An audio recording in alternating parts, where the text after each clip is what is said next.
Hello students, engineering के journey में second year में कंप्यूटर एंड आईटी ब्रांच वालों को एक इंपॉर्टेंट सब्जेक्ट आने वाला है, दैट इज डेटा स्ट्रक्चर।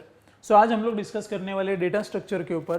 तो ये सब्जेक्ट ओनली एकेडमिक्स के लिए ही प्रिपेयर करना चाहिए या पास होने के लिए प्रिपेयर करना चाहिए ऐसा नहीं है, लेकिन ये सब्जेक्ट फ्यूचर में तुम लोग को job point of view one of the important subject है जो हम लोग को प्रिपेयर करना है। सो इसके बारे में आज थोड़ा सा इंट्रोडक्शन हम लोग स्टडी करेंगे। What is data structure? So data structure generally हम लोग को हेल्प करता है कि डेटा को ऑर्गेनाइज करें। दैट मीन्स डेटा है, दैट मीन्स हम लोग 100% उसको स्टोर करेंगे। लेकिन स्टोर क्यों कर रहे हैं? क्योंकि वो डेटा हम लोग को बाद में कभी ना कभी रिट्राइव करने का है। सिंपल एग्जांपल, हम लोग नोटबुक में सब डेटा स्टोर करते हैं। एक एग्जांपल लेते हैं कि मैंने एक नोटबुक में फर्स्ट ईयर के सब सब्जेक्ट का डेटा स्टोर किया। दैट मीन्स मैथमेटिक्स 2 भी उधर ही लिखा हुआ है, हम लोग ने ग्राफिक्स के बारे में भी इंफॉर्मेशन उधर ही लिखा हुआ है, सी प्रोग्रामिंग भी उधर ही लिखा हुआ है।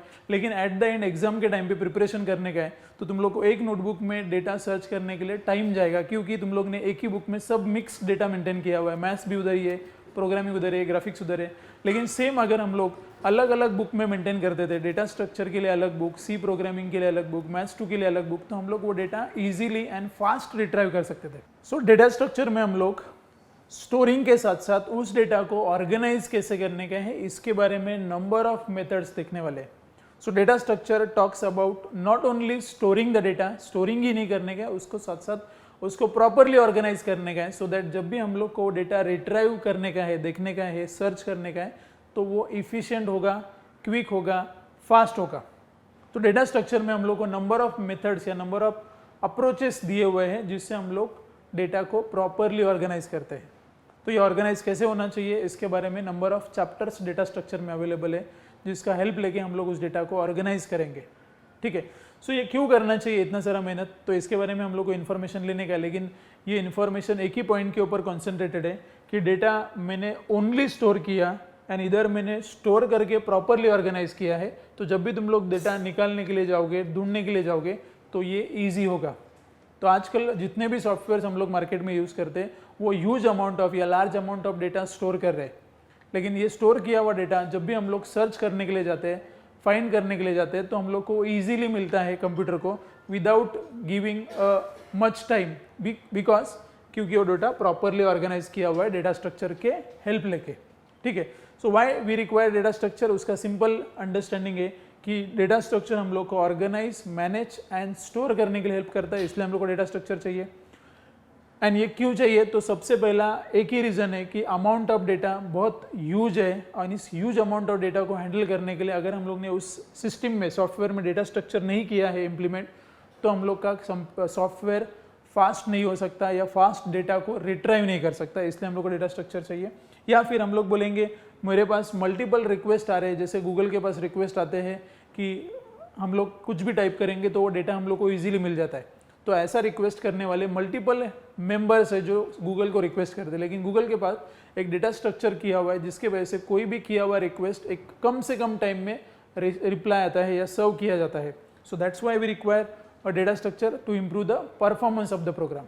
लेकिन हम लोग बोलेंगे कि as an programmer, as an software engineer हम लोग को डेटा स्ट्रक्चर क्यों इंपॉर्टेंट है, तो उसका सबसे इंपॉर्टेंट रीजन मैं बोलूँगा, अगर मैं डेटा स्ट्रक्चर सीखता हूँ, डेटा स्ट्रक्चर, तो मुझे इफिशिएंट या बेटर प्रोग्राम करने के लिए हेल्प होगा। तो बेटर प्रोग्राम बोलेंगे तो एज एन प्रोग्रामर हम लोग का इफिशियंसी इसके ऊपर मेजर होता है कि मैंने लिखा हुआ प्रोग्राम कितना फास्ट आउटपुट लेके आता है या मेरा लिखा हुआ प्रोग्राम कितना इफिशिएंट है, उसके ऊपर हम लोग का मेजरमेंट किया जाएगा। तो एज एन कंप्यूटर मेंबर या programmer we should have a data structure knowledge so that our programming becomes an better.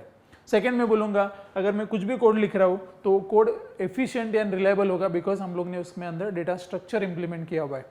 Third में बोलूँगा, टॉप कंपनीज जितने भी हम लोग के लिस्ट में आते हैं, जैसे मैं बोलूँगा जितने भी टॉप कंपनीज है, अमेजोन का एग्जांपल ले लो, हम लोग गूगल का एग्जांपल ले सकते हैं। सो जितने भी टॉप कंपनीज है वहाँ पे जो सॉफ्टवेयर इंजीनियर्स काम करते हैं उनके लिए कोडिंग करना is only 20 to 30% of job of overall project time. लेकिन मैक्सिमम टाइम उनका किधर जाता है कि वो सॉफ्टवेयर डिज़ाइन कैसे करने का है, उसके अंदर डेटा फ्लो कैसे होने वाला है, उसका डेटा स्ट्रक्चर एंड एल्गोरिदम के ऊपर सबसे ज़्यादा टाइम जाता है। बाकी coding is just small amount of time. तो डेटा स्ट्रक्चर अगर हम लोग सीखते हैं तो मैं फ्यूचर में जाके अगर मैं सॉफ्टवेयर डेवलपमेंट करने वाला हूँ तो 100% उसके अंदर हम लोग डेटा स्ट्रक्चर इंप्लीमेंट करेंगे तो मेरा software efficient, reliable and quick and fast हो सकता है।